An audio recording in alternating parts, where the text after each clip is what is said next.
Agora sim, meu boa tarde ao doutor Flávio Salatino. Boa tarde, doutor. Seja bem-vindo aqui no Coluna da Clube. Boa tarde, obrigado pela oportunidade e é um prazer estar aqui. Doutor, vamos falar sobre o uso de cocaína e os riscos que o uso dessa droga ou talvez de outras drogas pode trazer para a saúde do usuário. No último dia 26 de junho foi comemorado o Dia Municipal de Luta contra as Drogas aqui em Araçatuba e esta última semana aí do mês também celebra a Semana de Combate e Prevenção ao Uso de Droga. Existe um dado aí, de acordo com a Confederação Nacional dos Municípios, Araçatuba é um dos 191 municípios do estado de São Paulo que apresenta nível alto de problemas relacionados ao consumo de drogas, entre elas o crack, produto derivado aí da cocaína. Isso traz um sério risco para a saúde? Seguinte, eu vou falar na qualidade de cardiologista que sou. Sim. Muitas outras áreas são afetadas pelo consumo de droga. A cocaína, na verdade, ela nada mais é do que uma folha que ela sofre processos químicos e ela tem duas maneiras de ser consumida. Ela pode ser inalada ou colocada na boca, digerida, e também pode ser injetada via sanguínea.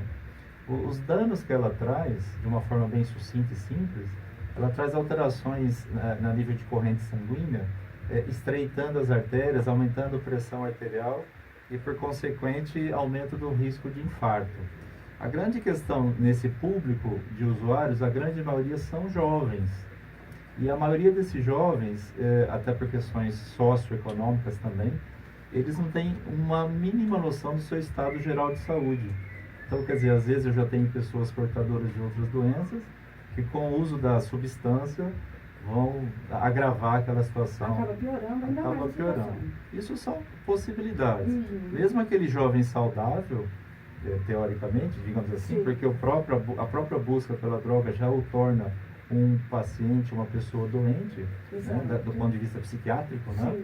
E ele está se expondo a uma série de consequências. Aumento de risco de infarto, aumento de risco de distúrbios neuropsiquiátricos. E essa história do Fábio foi marcante para quem viu o vídeo dele, né? Forte, né? É forte. Eu não consegui ver o vídeo todo, me impressionou. E realmente é um problema de Araçatuba, do Brasil e do mundo, né? Lamentavelmente, né? E hoje a gente vê que cada dia mais o jovem ele está mais exposto a esse tipo de situação. Até um tempo atrás, falava-se muito, até tentaram fazer isso através de estudos, que o baixo poder aquisitivo, problemas socioeconômicos estavam ligados a isso. E cada vez mais a gente vê, está aí um exemplo que você acabou de dar, que não é isso.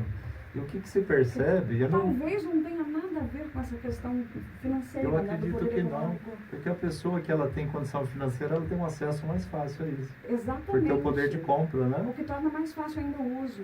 E a gente percebe que, até parece questão de filme, de cinema, mas grande número de festas, a gente percebe que isso carregado é droga. A gente não pode negar isso. Isso é uma realidade. E não são festinhas feitas nas favelas, simplesmente, nos bairros mais pobres financeiramente. A gente sabe, né, doutor?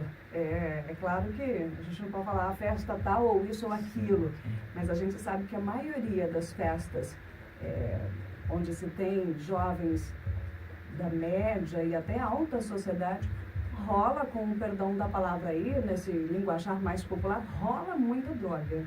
E percebe-se que, até às vezes vira notícia de jornal, muitas festas são flagradas pela polícia por denúncia, claro, né? Exato. E que lá no convite as festas eram feitas para exclusivamente uso de droga e prostituição. Então é fato.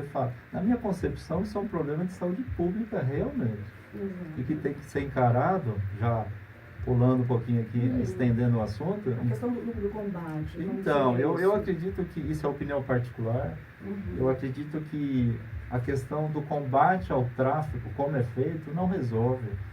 A gente pode observar isso, as estatísticas só aumentam. A gente percebe nas notícias policiais que o poder de de fogo, digamos assim, dos traficantes cresce a cada dia mais, é um mercado multimilionário. Isso está ali aos nossos olhos. Né? Exato. Agora, eu não tenho a fórmula mágica para resolver. A grande preocupação nossa a nível de saúde pública, isso até a nível de consultório que eu atendo, são as consequências que isso traz. Então a gente procura atender, orientar. Agora, o tratamento para o dependente, aí já é uma questão mais de ordem psiquiátrica, muito complexa. Né? Entendido, doutor. Estudo da Sociedade de Cardiologia do Estado de São Paulo, SOCESP, revela um dado alarmante. Hoje, a cocaína consumida por pessoas com idades entre 15 e 64 anos é responsável por 20 a 35% dos infartos em jovens. O senhor, como médico cardiologista aqui em Araçatuba, sentiu o aumento dessa procura por tratamento de usuários? Eu faço parte de uma linha da cardiologia, eu trabalho mais a nível consultório, ambulatorial. Sim. Esses pacientes, eles têm mais entrada via pronto-socorro, via urgência e emergência. Mas conversando com os colegas que trabalham nessa frente, realmente há um aumento muito grande. E é interessante que ela tem a ver, essa procura, essa busca nesse tipo de atendimento, em situações, férias escolares, momentos de maior eventos sociais na cidade. E não é o acaso. Nessas aglomerações, nessas festas, nessas comemorações, você aumenta a possibilidade de consumo dessas drogas, facilitando a pulverização, digamos assim, do uso disso. E falo além, crianças, viu? Crianças, porque para mim um adolescente ou um pré-adolescente de 12 anos, para mim isso é uma criança. É um dado que assusta muito, né? Principalmente a quem é pai, as escolas, enfim. É lamentável isso, né, doutor? Eu tenho uma concepção que o tratamento para isso começa na educação. É de casa? É do berço? Começa em casa. Hoje tem uma transferência muito grande dos pais, transferindo para os professores a obrigação de educação. Eu acredito que não. Eu acho que tem que ser um compartilhamento. A educação começa em casa, mas também na escola. A título de informação, deve ter palestras, aulas, porque é a realidade. Não podemos fugir disso. Exatamente. E não adianta o pai jogar o filho na escola e achar que a responsabilidade é toda da escola e que lá na escola ele vai estar livre dos coleguinhas que pode levá-lo para o mau caminho, oferecer uma pedra aqui ou alguma coisa ali. Aliás, isso é muito comum, né? As batidas policiais, às vezes, as ações policiais em portas de escola, têm demonstrado que é um mercado fantástico para quem quer comercializar isso, né? Porque são crianças ou jovens mal informados, às vezes, e que são facilmente aliciados para entrar nesse mundo. Esse negócio do pai, antes do filho sair de casa, falar, filho, olha, não aceite qualquer coisa do coleguinha, procura se informar antes. Isso não é clichê, né, doutor? É importante que o pai informe o filho e coloque ele a par dos riscos que ele está sendo exposto na escola, nas ruas. Eu acredito muito nisso. A educação familiar é o começo de tudo. A escolar, na minha concepção, é um complemento. As duas têm que andar juntas. Entendo também que aquele pai mais preocupado, que note no seu filho uma conduta de comportamento diferente, um hábito diferente, ele deve procurar apoio. Um psicólogo, um médico, alguém que possa orientá-lo. E falo além, tendo alguma suspeita, que pegue seu filho, vá visitar centros que tratam essas pessoas, que lidam com isso, porque eu acredito muito que na exposição, quando você expõe uma pessoa e ela vê os prejuízos, onde aquilo pode levar, isso sensibiliza e pode às vezes ajudar a tirar, digamos assim, a vontade de entrar por aquele caminho errado. E o senhor tocou num assunto muito importante, que é o de pedir ajuda para um profissional, porque também não adianta o pai, depois que perdeu aí esse controle do filho, falar, não, agora você vai ficar trancado em casa, proibir isso, aquilo. Dessa forma ele não vai conseguir. Eu acho que ele não tem esse controle a partir do momento que tem o uso da droga já, seja qual ela for, isso desde a maconha, que depois a gente pode falar a respeito, em relação, acha-se que a maconha é inócua, inofensiva? Vamos tocar nesse assunto também, viu, Ok. doutor? Fiquei curiosíssima Vamos agora. lá. Só terminando esse raciocínio, uma vez já em uso da substância, a gente fala psicoativa, quer dizer, ela age no cérebro e cria dependência, geralmente a pessoa, o adolescente, o jovem, ele não consegue sozinho sair daquilo. É onde entra a questão de ajuda, a gente chama multidisciplinar. Sim. É o médico, é o psicólogo, é o terapeuta ocupacional, quer dizer, é uma frente de pessoas, de profissionais, lidando para resgatar aquela vida. Porque o final da grande maioria das pessoas é a morte, é o óbito. Lamentavelmente, né? Infelizmente, não, a gente costuma dizer que o uso de drogas, ele tem dois caminhos, né? Ou é a morte, ou é a cadeia.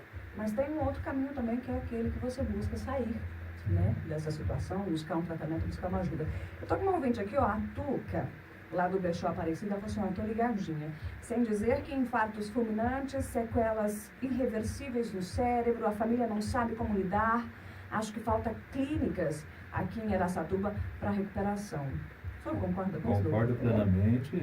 Como eu disse agora há pouco, é uma questão de saúde pública, sim. Eu tenho, assim, convicção que para o município, para o estado hoje, ele não consegue absorver tudo isso. Fazendo uma comparação de uma forma bem assim simples, na minha concepção, é como o cigarro, que está ali, eu compro ele ali na porta, na esquina, no bar, não é? E ele tem uma série de prejuízos também. E as complicações do cigarro cabe ao Estado corrigir. Eu não vejo assim, eu acho que tem que ter uma participação de todos, né? Eu acho que tem que se dividir esse débito com todo mundo. Então eu tenho responsabilidade pelo meu filho, sim. Se ele entrou por esse caminho, eu não posso simplesmente falar assim, Estado, município, você tem que resolver essa situação. Sim. Então eu vejo muito por isso. Essa colaboração mútua, eu acho que ela tem que existir. Acho que cada um tem que assumir ali o seu papel, né? E é verdade, muitas das vezes, em situações de pronto-socorro, que eu já trabalhei no pronto-socorro municipal, você no diagnóstico de um AVC, de um acidente vascular cerebral em jovem, que não é tão comum, você ali tira que, ali a família descobre que ele era, ou é um viciado, um usuário. Então isso para a família é extremamente traumático, é complicado, é alarmante. Já que o senhor falou aí desse diagnóstico, doutor, como o uso da droga afeta, assim, falando agora de uma forma bem clara e bem aberta ao nosso ouvinte, a questão do coração? Como que é isso? Na verdade, cada uma delas tem um mecanismo de ação, que a gente fala, um jeito de agir. Eu vou tentar ser bem sucinto assim.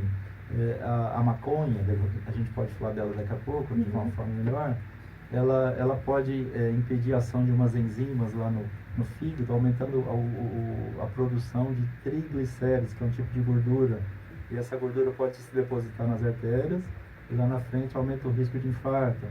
Ela impede a absorção de algumas substâncias que fazem com que as artérias se contraiam e se relaxem adequadamente, aumentando, como eu disse agora há pouco, a pressão, aumentando a viscosidade, deixando o sangue mais grosso, vamos dizer assim, sim, correto?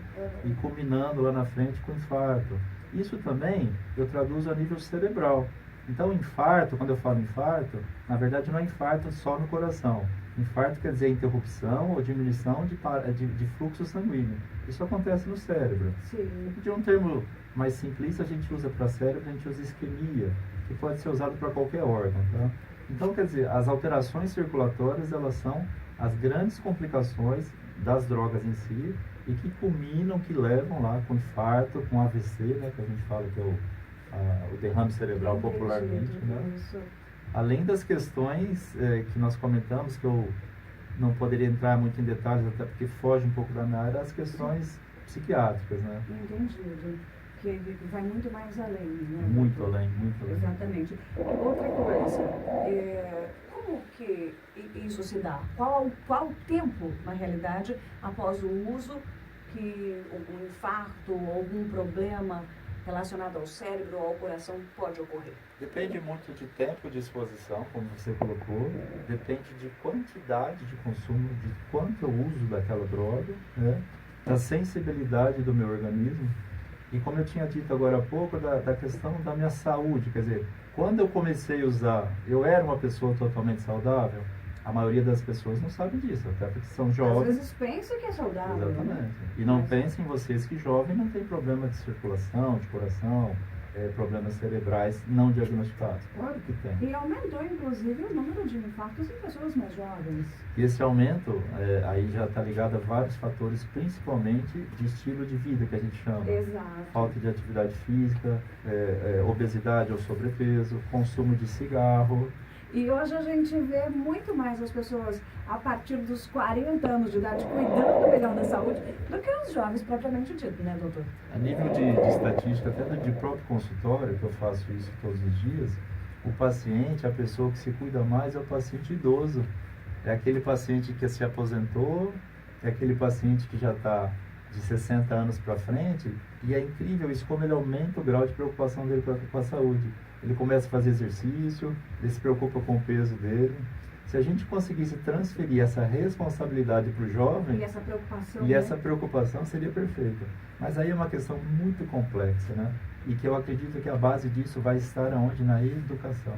Exatamente. Doutor, eu vi que o nosso papo aqui, o nosso assunto se alongou e eu vou precisar de mais um tempinho do senhor, inclusive para falar sobre a maconha. Tem um áudio aqui de uma ouvinte que ela mandou, falou assim, essa pergunta, esse áudio é para o doutor. Vamos trazer mais um pouquinho de música aqui no Coluna da Clube e aí a gente já volta para finalizar esse assunto, que é um assunto muito importante. Se a gente ficar falando, realmente a gente passa o programa inteiro, porque tem realmente coisas que precisam ser ditas, principalmente aos pais, principalmente a você, filho, a você, jovem, que ouve neste momento o Coluna da Clube, mas aí a gente vai tentar, nessa próxima etapa, falar aí um pouco melhor sobre esses riscos e também sobre a maconha, que a maioria das pessoas pensam que é uma droga leve, que não traz prejuízo, mas o doutor disse que traz sim. Muito. Então vamos de música e a gente volta já com o doutor. Ouvir o áudio da nossa ouvinte, viu, doutor Flávio? É a Tuca. E ela mandou o áudio aqui para o senhor, querendo tirar algumas dúvidas e também expor, na realidade, a opinião dela com relação a temas e assuntos abordados por nós aqui. Vamos primeiro ouvir, então, o áudio da Tuca. Olá, doutor, boa tarde. Eu até concordo em tese, mas na prática a conversa é outra. Eu acredito que não é só a educação na escola e em casa, sim a retirada desses pré-adolescentes e adolescentes na rua muito cedo. Tu passa na rua agora aí, tu vê moleque de 12, 13 a 18 anos soltando pipa, ociosos, não tem um lazer, não tem nada que os prenda e que mostra um futuro. Certo? Então, eu acho que deveriam começar a qualificar as crianças para um futuro maior, profissionalizante, aos 12, que é uma idade que eles já começam a ficar ociosos e não tem muita opção, a não ser ficar na rua e atrai coisas no óbvio. Infelizmente. Aí aqui no final... completamente abandonando as coisas no dia a dia, correndo risco de vida. Então, eu acho que começa por aí. Realmente, a educação não é só dos pais, quanto da escola, e sim, cabe aos órgãos públicos dar alguma coisa para essa molecada fazer cedo. Para mim, moleque de 12 anos, menino de 12 anos, já tem que começar a se profissionalizar, procurar uma área que se interessa e a família agregar. Tá aí, é a opinião da Tuca, viu, doutora, é uma ouvinte nossa, e concordo em partes com ela também, que não é só realmente a responsabilidade do pai, das escolas. Eu acho que o poder público, em geral, pode buscar... Eu acho que tem que se formar uma corrente. Exato. Quando eu falei... Exato. A gente não pode transferir o problema. Não é só uma vertente dessa que vai corrigir. Eu tenho uma opinião particular. Eu acredito que essa questão da idade para ingressar na vida profissional, eu acho que uma criança hoje de 12 anos, ela é perfeitamente possível. Também sim. Concordo. A Tuca está correta. Eu acho que nisso daí eu concordo plenamente com a Tuca, porque hoje em dia você fala que você vai procurar aí um trabalho de menor aprendiz só depois dos 14. Exatamente.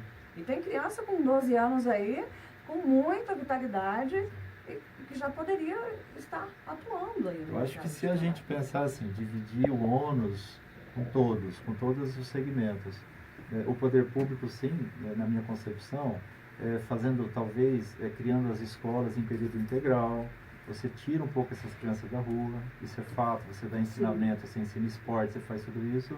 E também o pré-adolescente ou adolescente poder ingressar na área de trabalho, e aí o poder público de repente fazer essa ponte, realmente, a Tuca está correta. Só que isso implica em muitas questões outras que a gente tem que trabalhar pensando nisso. A ideia é essa, né? A ideia é se unir para poder resolver. Não é transferir só para esse ou aquela situação, né? É muito ou transferir complexo. só para o pai a responsabilidade, Exatamente. ou só para a escola, ou para o poder público. Mas eu acredito muito corrente. na educação familiar sempre, como base. Assim como religiosa, assim como educacional. São fases de vida, né? A personalidade, ela começa em casa. Exatamente. Ela começa na amamentação, a ligação com a mãe. É muito complexo isso. A forma da convivência dentro de casa. O exemplo que eu dou para o meu filho, Exato. como eu trato minha esposa, como eu sou tratado pela minha esposa. Concordo plenamente com o doutor, viu, doutor? Estamos em comum acordo aí com essa opinião. A gente estava até comentando aqui em off, conversando sobre as crianças, que o pai e a mãe, às vezes hoje em dia, se sente até acuado em corrigir o filho, porque já vem aquela história assim, olha, se você me bater, eu vou ligar para o conselho tutelar, ou eu vou ligar para a polícia, ou isso, ou aquilo, e às vezes o pai fala assim, vou com mais calma e acaba pecando. Não é uma questão de você pegar a criança e espancar, mas é de estar sempre ali conversando com ela e dando o seu melhor testemunho é o seu exemplo, né? Eu acredito nisso e eu vejo assim que os valores eles estão se perdendo ao longo do tempo. Eu não sou tão velho assim, pelo menos não me julgo assim. Eu tenho 45 anos de idade e a educação que eu recebi dos meus pais, eu comparo hoje com as pessoas que eu converso e até que eu dou para o meu filho também, ela é diferente. Agora o que a gente não pode tirar é a autoridade. A autoridade do pai sobre o filho. E a autoridade não é só com brutalidade. Exatamente. E o filho tem que entender isso. Tem que entender. Eu sou um pouco assim, eu acho que hierarquia é uma coisa que tem que funcionar. Exatamente. E a autoridade, como o doutor disse, não é brutalidade. Exatamente. É a mesma coisa que você falar, tem o chefe e tem o patrão, né? Então, tem que ter essa cadeia, existe, senão as coisas não funcionam. Senão o filho mandar no pai não vai dar certo. Não dá certo. A Cibele já disse o seguinte aqui, ó, outro ouvinte participando. Quem tem que educar é pai e mãe. Escola ensina. Exemplo e valores vem de casa. Nosso ouvinte Cibele. Você vê como é interessante essas opiniões assim, divergentes, mas também elas se complementam. Exato. Isso que é bonito e é isso que é gostoso. Então, se a gente pudesse levar isso à frente de discussão, seria um prazer. Nós, na área de saúde, a população, as pessoas ligadas à educação, o poder público, que hoje eu faço parte também, mas assim, numa outra vertente, então é assim que funciona.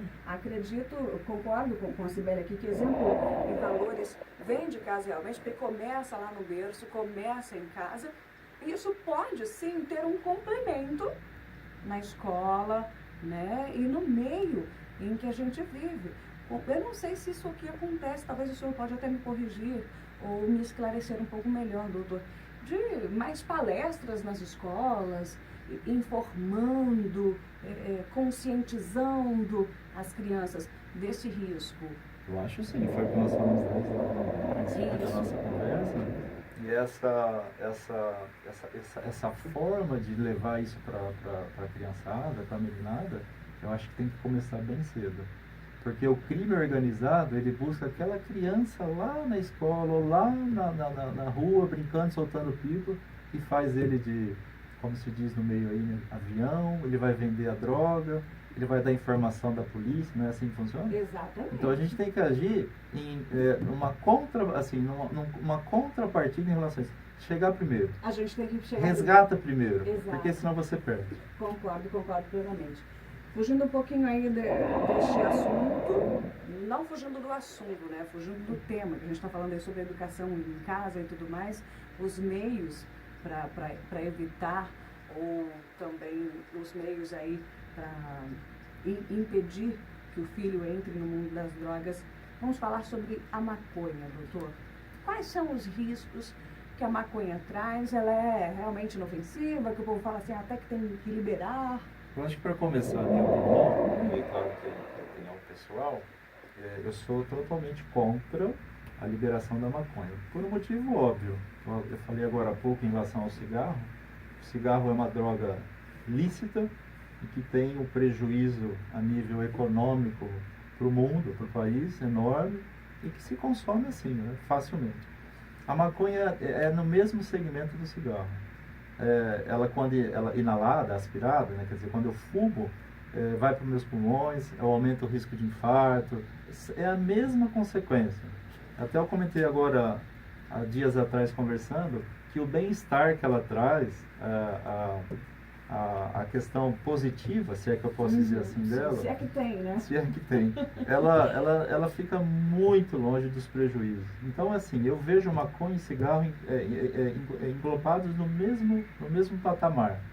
E, assim, a proibição por si só, assim como as outras drogas, eu acho que é muito complexa, né?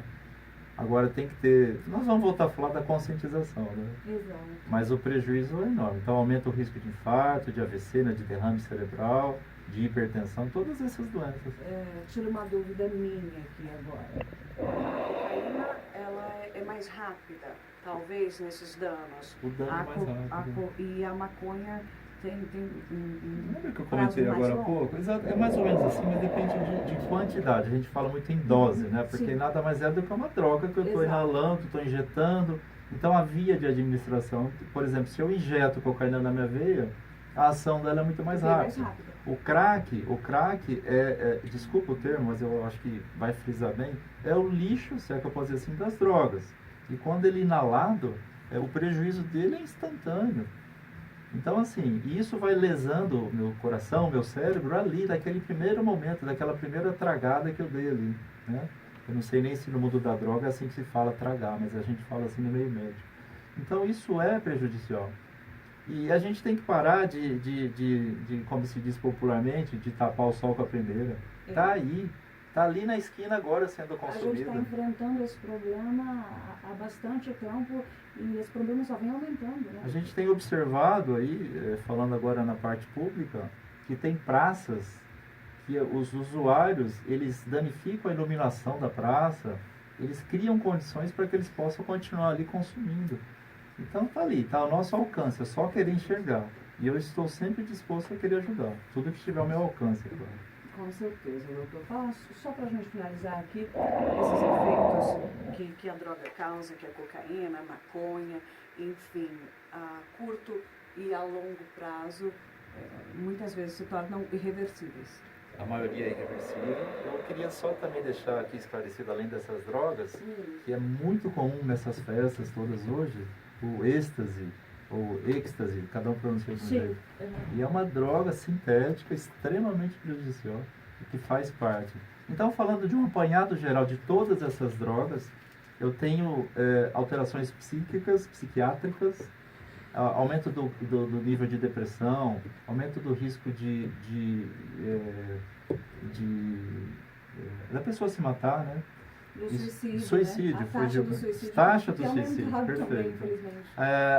As consequências cardíacas que nós falamos agora, aumento de risco de infarto, consequências neurológicas. Eu não consigo aqui falar um benefício disso, é impossível falar, né? Então, tamanho a devastação que elas causam no nosso organismo. E a reversão desses sintomas ou dessas consequências são muito difíceis.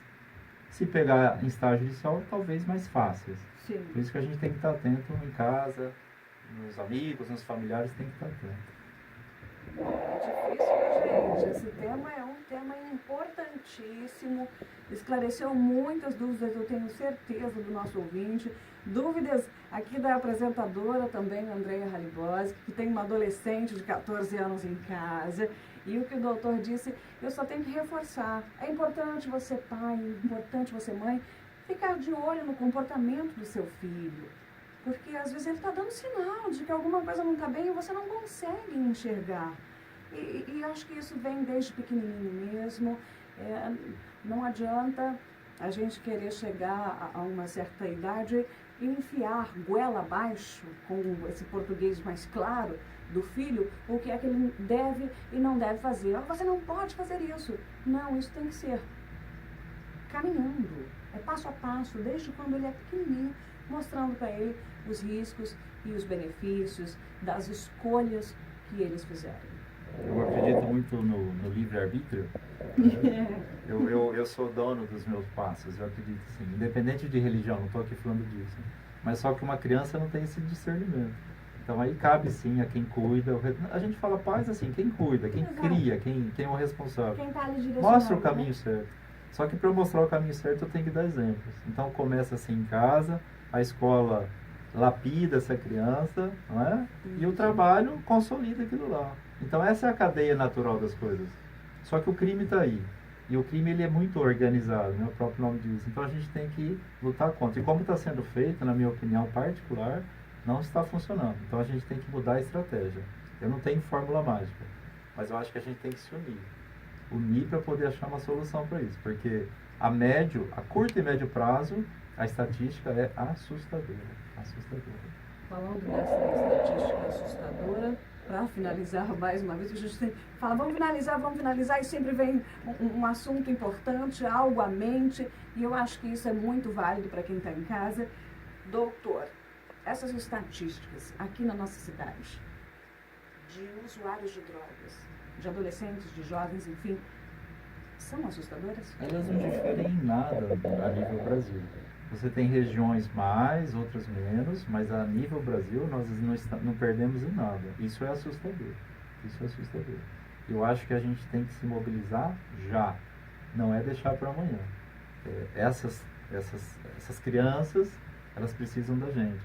Quando você leu agora há pouquinho falando do que a SOCESP, a Sociedade de Cardiologia, falou, da faixa etária, eu tenho pessoas na faixa etária, pais de família que usam droga. E isso a nível de consultório eu tenho isso. Então como é que um pai, usuário de droga, vai falar para o seu filho alguma questão?